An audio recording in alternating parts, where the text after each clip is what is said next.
Hello ಸ್ನೇಹಿತರೆ, ನಮಸ್ಕಾರ. ಜನತಾ ಏಜೆಂಟ್ನ ಹೊಸ ವಿಡಿಯೋಗೆ ಎಲ್ರಿಗೂ ಸ್ವಾಗತ.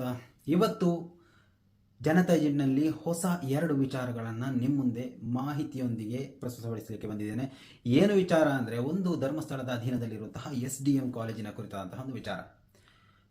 ಇನ್ನೊಂದು ವಿಚಾರ ಅಂದರೆ, ಸೌಜನ್ಯ ಹೋರಾಟಗಾರರು ಕಾನೂನಾತ್ಮಕ ರೀತಿಯಲ್ಲಿ ಯಾವ ಕಡೆ ಅಪೀಲನ್ನು ನೀಡ್ತಾ ಇದ್ದಾರೆ ಅಥವಾ ಯಾವ ಕಡೆ ಸ್ಪಂದನೆ ದೊರಕ್ತಾ ಇದೆ ಎನ್ನುವಂತಹ ಒಂದು ವಿಚಾರದಲ್ಲಿ ನಿಮ್ಮ ಮುಂದೆ ಹೇಳಕ್ಕೋಗ್ತೀನಿ. ಅದಕ್ಕೂ ಮೊದಲು ಸೌಜನ್ಯ ವಿಚಾರವಾಗಿ ನಿನ್ನೆ ಹಾಕಿದಂತಹ ಏನು ಅರವಿಂದ ಬೋಳಾರ್ ಅವರ ವಿಡಿಯೋ ಏನಿತ್ತು, ಸಾಕಷ್ಟು ಜನರನ್ನು ತಲುಪಿತ್ತು. ಮಾತ್ರ ಅಲ್ಲ, ಒಳ್ಳೆಯ ಒಂದು ರೆಸ್ಪಾನ್ಸ್ ಕೂಡ ತಲುಪಿತ್ತು. ಮಾತ್ರವಲ್ಲ, ನಮ್ಮ ಜನತಾ ಏಜೆಂಟ್ ವಿಡಿಯೋವನ್ನು ಸೌಜನ್ಯ ಪರ ಹೋರಾಟಗಾರ ನೇತಾರರಾದಂತಹ ಗಿರೀಶ್ ಮಟ್ಟಣ್ಣ ಅವರ ಜೊತೆಗೆ ಜಯಂತ್ ಟಿ ಅವರು ಜನತಾ ಏಜೆಂಟ್ ಕುರಿತಾಗಿ ಕೆಲವೊಂದು ಮಾತುಗಳನ್ನು ಹೇಳಿದರು ಎನ್ನುವುದೇ ತುಂಬ ಖುಷಿ ಅನಿಸ್ತು. ಈ ಒಂದು ವಿಚಾರವನ್ನು ಜಯಂತ್ ಟಿ ಅವರು, ನೀತಿ ಸಂಘಟನೆಯ ರಾಜ್ಯಾಧ್ಯಕ್ಷರು, ಅವರು ಸ್ವತಃ ವಾಟ್ಸಪ್ನಲ್ಲಿ ತಿಳಿಸಿದರು.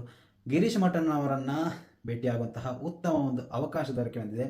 ಮುಂದಿನ ದಿನಗಳಲ್ಲಿ ಖಂಡಿತವಾಗಿಯೂ ಮುಖತಃ ಭೇಟಿಯಾಗುವ ಎಲ್ಲ ಒಂದು ರೀತಿಯ ಒಂದು ಆಶಾಭಾವನೆ ಇದೆ. ಖಂಡಿತವಾಗಿ ಮೀಟ್ ಆಗೋಣ. ಅದಕ್ಕೋಸ್ಕರ ಕಾಯ್ತಾ ಇರ್ತೀನಿ. ಏನೇ ಇರಲಿ, ನಮ್ಮ ಒಂದು ದಿಟ್ಟವಾದಂತಹ ಹೋರಾಟವನ್ನು ಕಂಡು ಕೇಳಿ ಬೆಂಬಲಿಸಿದಂತಹ ಎಲ್ರಿಗೂ ಇವತ್ತಿನ ವಿಚಾರ ಏನಪ್ಪ ಅಂದರೆ, ಗಿರೀಶ್ ಮಟ್ಟಣ್ಣ ಅವರು ತಮ್ಮ ಸೋಷಿಯಲ್ ಮೀಡಿಯಾ ಅಕೌಂಟ್ ಅಂತಹ ಫೇಸ್ಬುಕ್ನಲ್ಲಿ ಒಂದು ವಿಚಾರವನ್ನು ಪೋಸ್ಟ್ ಮಾಡ್ತಾರೆ. ಮಾತ್ರ ಸಾಕಷ್ಟು ವೈರಲ್ ಆಗುತ್ತೆ. ಆ ಒಂದು ಪೋಸ್ಟನ್ನು ಇಲ್ಲಿ ಇಡ್ತೀನಿ ನೋಡಿ. SDM ಇಂಗ್ಲಿಷ್ ಮಾಧ್ಯಮ ಕಾಲೇಜ್ ಮಂಗಳೂರಿನಲ್ಲಿ ವಿದ್ಯಾರ್ಥಿನಿಯೊಬ್ಬಳು ಕೈಗೆ ಮದರಂಗಿ ಹಾಕಿಕೊಂಡು ಬಂದಿರುವುದಕ್ಕೆ 500 ರೂಪಾಯಿ ದಂಡ ವಿಧಿಸಲಾಗಿದೆ ಎನ್ನುವಂತಹ ಒಂದು ದಂಡದ ರಶೀತಿ ಮಾತ್ರ ಅಲ್ಲ, ಅದರ ಮೇಲ್ಗಡೆ ಏನು ಕಾರಣ ಅಂತಾನು ಬರೆದಿದ್ದಾರೆ. ಮದರಂಗಿ ಹಾಕಿಕೊಂಡು ಬಂದಿದ್ದಕ್ಕೆ ಏನು ದಂಡ ವಿಧಿಸಲಾಗಿದೆ ಅಂತ.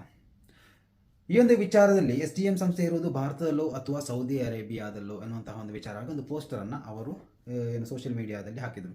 ಮಾತ್ರವಲ್ಲ, ಅವರು ಆ ಒಂದು ವಾಲ್ನಲ್ಲಿ ಬರ್ಕೊಂಡಿದ್ರು, ಕೈಗೆ ಹಿಂದೂ ಧರ್ಮದ ಮಕ್ಕಳು ಮೆಹಂದಿ ಹಾಕಿ ಶಾಲೆಗೆ ಬಂದರೆ 500 ರೂಪಾಯಿ ದಂಡ ವಿಧಿಸ್ತಾರೆ. ಸೊ ಇದಕ್ಕೂ ಮೊದಲು ಹಿಜಾಬ್ ವಿಚಾರದಲ್ಲಿ ಹಲವಾರು ಪ್ರಾಬ್ಲಮನ್ನು ನಡೆಸ್ತಾ ಇದ್ರು. ಮಾತ್ರವಲ್ಲ, ಆವಾಗ ಇದ್ದಂತಹ ಸ್ವಯಂ ಘೋಷಿತ ಹಿಂದೂ ನಾಯಕರು ಎಲ್ಲಿ ಹೋದರು ಎನ್ನುವಂತಹ ಒಂದು ಕ್ವಶನನ್ನು ತಮ್ಮ ಸೋಷಿಯಲ್ ಮೀಡಿಯಾ ಅಕೌಂಟ್ನಲ್ಲಿ ಹಾಕಿದರು. ಆ ಒಂದು ಪೋಸ್ಟ್ ಸಾಕಷ್ಟು ಶೇರ್ ಆಗಿತ್ತು, ಸಾಕಷ್ಟು ಜನರನ್ನು ತಲುಪಿತ್ತು. ಅದೇ ರೀತಿ ನಾನು ನೋಡಲಿಕ್ಕೆ ಸಾಧ್ಯ ಆಯಿತು. ಉತ್ತಮವಾದಂತಹ ಒಂದು ಗಿರೀಶ್ ಮಟ್ಟಣ್ಣ ಅವರ ಇವತ್ತಿನ ಒಂದು ಕ್ವಶನ್ ಏನಿತ್ತು, ಬಹಳಷ್ಟು ಈ ಒಂದು ಸನ್ನಿವೇಶದಲ್ಲಿ ಒಂದು ಸಮಾಜಕ್ಕೆ ಸಕಾರಾತ್ಮಕವಾಗಿ ಈ ಒಂದು ವಿಚಾರದಲ್ಲಿ ಸ್ಪಂದಿಸಬೇಕಂತಹ ಒಂದು ಅವಶ್ಯಕತೆ ಇದೆ. ಯಾಕಂತಂದರೆ ಶಾಲಾ ಕಾಲೇಜುಗಳಲ್ಲಿ ಧರ್ಮ ಅಂದರೆ ಅದೊಂದು ಕಡೆ ಇರಲೇಬೇಕು. ಶಾಲಾ ಕಾಲೇಜುಗಳು ಅಂದರೆ ಧರ್ಮಕ್ಕೆ ವಿರೋಧ ವ್ಯಕ್ತಪಡಿಸುವಂತಹ ಶಾಲಾ ಕಾಲೇಜುಗಳಲ್ಲ. ಯಾವುದೇ ಧರ್ಮವಾಗಿರಲಿ, ಹಿಜಾಬ್ ವಿಚಾರ ಆಗಿರಲಿ ಅಥವಾ ಮೆಹಂದಿ ವಿಚಾರ ಏನು ಹೇಳಿದರು ಅಥವಾ ಏನು ತಿಲಕವನ್ನು ಹಣೆಗೆ ಹಾಕ್ಕೊಂಡು ಬರುವಂತಹ ಒಂದು ವಿಚಾರವಾಗಿರಲಿ, ಏನೇ ವಿಚಾರವಾಗಿದ್ದರೂ ಶಾಲಾ ಕಾಲೇಜುಗಳಲ್ಲಿ ಕೆಲವೊಂದು ಧರ್ಮ ಏನು ಕಲಿಸುವಂತಹ ಕೆಲವೊಂದು ಕಾರ್ಯಗಳಿವೆ. ಅದನ್ನು ಬೆಂಬಲಿಸಬೇಕು ಎನ್ನುವುದೇ ಒಂದು ಉತ್ತಮವಾದಂತಹ ಒಂದು ಬೆಳವಣಿಗೆ. ಏನೇ ಇರಲಿ, ಮಕ್ಕಳ ವಿದ್ಯಾಭ್ಯಾಸಕ್ಕೆ ತೊಡಕುಂಟಾಗುವಂತಹ ಯಾವುದೇ ಕಾರ್ಯವು ಶಾಲಾ ಕಾಲೇಜುಗಳಲ್ಲಿ ನಡಿಬಾರದು. ಧರ್ಮವು ಇರಬೇಕು. ಅದು ಎಷ್ಟರ ಮಟ್ಟಿಗೆ ಅಂದರೆ, ಶಾಲೆಯಲ್ಲಿ ಸಹಬಾಳ್ವೆಯಿಂದ ನಡೀತಾ ಇರುವಂತಹ ಮಕ್ಕಳ ನಡುವಲ್ಲಿ ಈ ಒಂದು ಧರ್ಮ ಇರಬಾರ್ದು ಎನ್ನುವುದೇ ನನ್ನೊಂದು ಅನಿಸಿಕೆ. ಏನೇ ಇರಲಿ, ನಿಷ್ಪಕ್ಷಪಾತಿಯಾಗಿ ಚಿಂತಿಸ್ತಾ ಹೋದರೆ ನಮ್ಮ ಈ ಒಂದು ಕರಾವಳಿ ಇರುವಷ್ಟು ಧರ್ಮದಂಗ ಬೇರೆಲ್ಲೂ ಇಲ್ಲ. ಏನೇ ಇರಲಿ, SDM ಕಾಲೇಜಿನಲ್ಲಿ ನಡೀತಾ ಇರುವಂತಹ ಈ ಒಂದು ಮದರಂಗಿ ಹಾಕೊಂಡು ಬಂದರು ಅನ್ನುವಂತಹ ಒಂದು ವಿಚಾರದಲ್ಲಿ 500 ರೂಪಾಯಿ ದಂಡ ಹಾಕಿದ್ದಾರೆ ಎನ್ನುವಂತಹ ವಿಚಾರಕ್ಕೆ ಸಂಬಂಧಪಟ್ಟಂತೆ ಗಿರೀಶ್ ಮಟ್ಟಣ್ಣವರು ಹಾಕಿದಂತಹ ಆ ಒಂದು ಪೋಸ್ಟರ್ ಕೆಳಗಡೆ ಹಲವಾರು ಕಮೆಂಟ್ಗಳನ್ನು ನೋಡಲಿಕ್ಕೆ ಸಾಧ್ಯ ಆಯಿತು. ಸರ್, ಇದನ್ನು ವಿರೋಧಿಸಿ ಅಭಿಯಾನ ಪ್ರಾರಂಭಿಸಿ.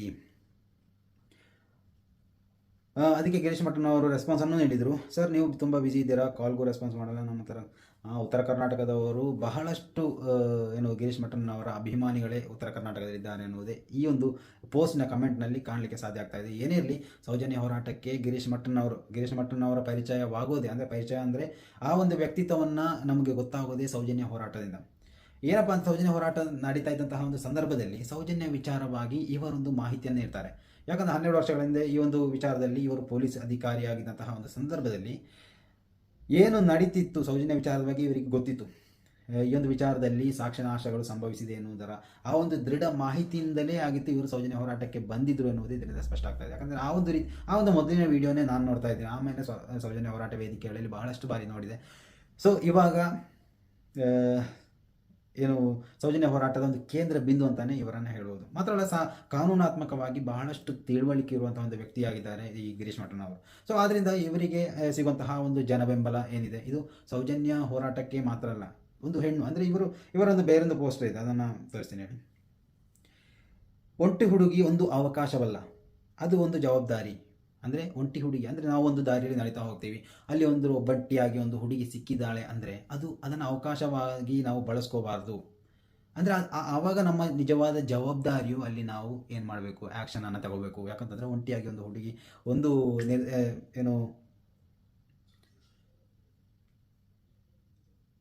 ಒಂಟಿಯಾದಂತಹ ಒಂದು ಒಬ್ಬಂಟಿಯಾಗಿ ಒಂದು ಹುಡುಗಿ ನಡೀತಾ ಇದ್ದರೆ ಅದನ್ನು ಅವಕಾಶವಾದವಾಗಿ ನಾವು ಪರಿಗಣಿಸಬಾರ್ದು, ಅದನ್ನು ಜವಾಬ್ದಾರಿಯಾಗಿ ನಾವು ತಿಳ್ಕೊಬೇಕು ಅನ್ನುವಂತಹ ಒಂದು ಮಾತನ್ನು ಇವರು ಫೇಸ್ಬುಕ್ ವಾಲ್ನಲ್ಲಿ ಹಂಚಿಕೊಂಡಿದ್ದರು. Single girl is not a opportunity but it's our responsibility. ನಿಜವಾಗಿ ಎಷ್ಟೊಂದು ಉತ್ತಮವಾದಂತಹ ಒಂದು ಸಂದೇಶವಾಗಿದೆ ನೋಡಿ. ಇದು ಪ್ರತಿಯೊಬ್ಬ ಭಾರತೀಯರ ಮನದಲ್ಲಿ ಅಚ್ಚಳಿಯದೆ ಉಳ್ಕೊಂಡ್ರೆ ಮುಂದೊಂದು ದಿನ ಎಲ್ಲರೂ ಕನಸು ಕಾಣುವಂತೆ, ಅಂದರೆ ಒಬ್ಬಂಟಿಯಾಗಿ ರಾತ್ರಿಯಲ್ಲೂ ಇವಾಗ ನಾವು ಏನು ಔಟ್ ಆಫ್ ಕಂಟ್ರೀಸಲ್ಲಿ ನಾವು ನೋಡ್ಬೋದು, ರಾತ್ರಿ 12 ಗಂಟೆ 11 ಅದು 1 ಗಂಟೆ 2 ಗಂಟೆ 3 ಗಂಟೆ ಇದು ಯಾವುದು ಲೆಕ್ಕಕ್ಕೆ ಇಲ್ಲ. ಯಾಕಂತಂದರೆ ಹೆಣ್ಣಿಗೆ ಸ್ವತಂತ್ರವಾಗಿ ಹೆಣ್ಣಿಗೆ ಸಂಚರಿಸುವಂತಹ ಒಂದು ಧೈರ್ಯ ಔಟ್ ಆಫ್ ಕಂಟ್ರೀಸಲ್ಲಿ ಇದೆ. ಆದರೆ ಅದನ್ನು ಹೊರತುಪಡಿಸಿ ಭಾರತವನ್ನು ನಾವು ನೋಡಿದರೆ ಬಹಳಷ್ಟು ಬೇಸರ ಆಗುತ್ತೆ. ಒಬ್ಬಂಟಿಯಾಗಿ ರಾತ್ರಿ ಬೆಳಿಗ್ಗೆನೇ ಒಂದು ನಡ್ಕೊಂಡು ಹೋಗುವಂತಹ ಸನ್ನಿವೇಶ ಇವತ್ತಿಗೂ ನಮ್ಮ ಭಾರತದಲ್ಲಿ ಇಲ್ಲ ಎನ್ನುವುದೇ ಒಂದು ಪ್ರತ್ಯೇಕವಾದಂತಹ ಒಂದು ಸಂಗತಿ. ಯಾವುದೇ ರಾಜಕಾರಣಿಗಳಿರಲಿ, ಯಾವುದೇ ಧರ್ಮಗಳಿರಲಿ, ಏನೇ ಇರಲಿ, ಯಾವುದೇ ಸಂಘಟನೆಗಳಿರಲಿ, ಆದರೆ ಹೆಣ್ಣಿಗೆ ನೀಡಬೇಕಾದಂತಹ ಒಂದು ಸ್ಥಾನಮಾನ ಏನಿದೆ ಅದು ನಮ್ಮ ಭಾರತ ದೇಶದಲ್ಲಿ ಸಿಗ್ತಾ ಇಲ್ಲ ಎನ್ನುವುದು 100ಕ್ಕೆ 100 ಸತ್ಯ. ಎಷ್ಟೇ ಬೇಟಿ ಬಚಾವೋ ಬೇಟಿ ಪಡಾವೋ ನೀವು ಕಾರ್ಯಕ್ರಮವನ್ನು ನಡೆಸಿ, ಆದರೆ ನಮ್ಮ ದೇಶದಲ್ಲಿ ಹೆಣ್ಣಿಗೆ ಬೇಕಾದಂತಹ ಸ್ವಾತಂತ್ರ್ಯ ಇನ್ನೂ ಸಿಕ್ಕಿಲ್ಲ. ಮಾತ್ರವಲ್ಲ, ಯಾವುದೇ ಹೆಣ್ಣಿಗೂ ನಿರ್ದಾಕ್ಷಿಣ್ಯವಾಗಿ ನಿರ್ಭಯವಾಗಿ ಹೊರಗಡೆ ತಿರುಗಾಡುವಂತಹ ಆ ಒಂದು ಸ್ವಾತಂತ್ರ್ಯ ಇನ್ನೂ ಲಭಿಸಿಲ್ಲ. ಯಾಕಂತಂದರೆ ಯಾವನು ಈ ರಾತ್ರಿ ಬೆಳಿಗ್ಗೆನೇ ನಡ್ಕೊಂಡು ಹೋಗೋಕ್ಕೆ ಬಿಡಲ್ಲ. ಅಷ್ಟೊಂದು ಕ್ರೂರ ಮನಸ್ಸಿನ ಚಿಂತಕರು ನಮ್ಮ ದೇಶದಲ್ಲಿದ್ದಾರೆ. ಸೊ ಅದನ್ನು ನಾವು ಹೋಗಲಾಡಿಸಬೇಕು. ಮೊದಲು ನಮ್ಮ ದೇಶವನ್ನು ಇಂತಹ ಕಟುಕರಿಂದ ಮುಕ್ತವಾಗಿಸಬೇಕು. ಒಂದು ಸಲ ಈ ಒಂದು ದೇಶವನ್ನು ತೊಳೆದು ಶುಭ್ರವನ್ನಾಗಿಸಬೇಕು. ಆದರೆ ಮಾತ್ರ ಮುಂದಿನ ದಿನಗಳಲ್ಲಾದರೂ ಯಾವ ರೀತಿಯಲ್ಲಿ ಹೆಣ್ಣಿಗೆ ನಾವು ಹೆಣ್ಣಿನ ಸ್ವಾಭಿಮಾನದಿಂದ ಬದುಕುವಂತಹ ಒಂದು ಜೀವನ ಕೊಡೋಕ್ಕಾಗುತ್ತೆ ಅನ್ನೋದನ್ನು ನಾವು ಚಿಂತಿಸಲಿಕ್ಕೆ ಸಾಧ್ಯವಾಗುತ್ತೆ. ಏನೇ ಇರಲಿ, ಔಟ್ ಆಫ್ ಕಂಟ್ರೀಸಿಗೆ ನಾವು ನೋಡಿದರೆ ಇಂಡಿಯಾದಲ್ಲಿ ಹೆಣ್ಣಿಗೆ ನೀಡುತ್ತಿರುವಂತಹ ಸ್ಥಾನಮಾನ ಅಂತ ಪೋಸ್ಟ್ಗಳು ಮಾಡಿಕೊಂಡು ಹಲವಾರು ಜನ ಮುಂದೆ ಬರ್ತಾರೆ. ಆದರೆ ನಿಜವಾದ ಜೀವನದಲ್ಲಿ ಹೆಣ್ಣಿಗೆ ಸ್ಥಾನಮಾನ ಸಿಗ್ತಾ ಇದೆಯಾ ಎನ್ನುವಂತಹ ಒಂದು ಪ್ರಶ್ನೆಗೆ ಯಾರಲ್ಲೂ ನಿಜವಾಗಿ ಉತ್ತರ ಇಲ್ಲ. ಯಾಕಂತಂದರೆ ಆ ಒಂದು ಉತ್ತರ ಇರ್ತಿದ್ರೆ ಸೌಜನ್ಯ ಪ್ರಕರಣದಲ್ಲಿ ಇವಾಗಲೇ ನ್ಯಾಯ ಸಿಕ್ಕಾಗ್ತಾ ಇತ್ತು.